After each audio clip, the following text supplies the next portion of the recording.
Şimdi biliyorsunuz palamut mevsimi. Palamutta oltayı hızlı çekmek önemli. Bazı arkadaşlar görüyorsunuz, bir gösterelim.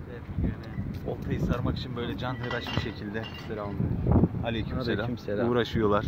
Sar kendilerini parçalıyorlar. Şimdi ben bunun için bir icat yaptım. Görüyorsunuz adam çıldırıyor bak palamut alacağım diye. Hadi ha gayret son düzlüğe girdi falan. Şimdi dikkatli izliyorsunuz.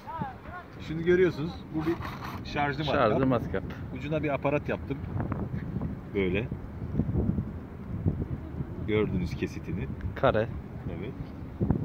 Oltamızın çevirme kolunu çıkartıyoruz.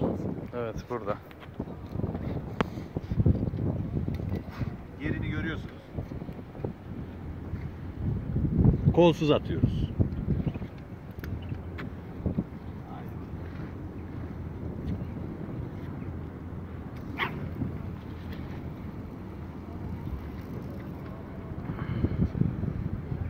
Evet. Bekliyoruz. Dibe dalmasını. Tekneler geliyor bu arada. Bu arada burası neresi? Çubuklu Hayal Kahvesi. Çubuklu Hayal Kahvesi. Kapattık oltayı.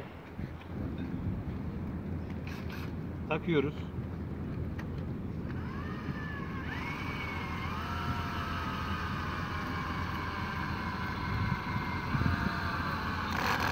Makineyi çekelim. Dönüş hızını.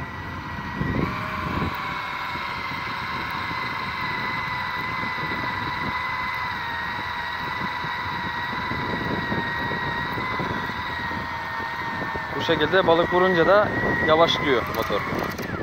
Evet, çektik. Ama bu kadar basit. Balık yok. Bugün balık olmadığı için sıkıntı var. Kolu çıkartıyoruz.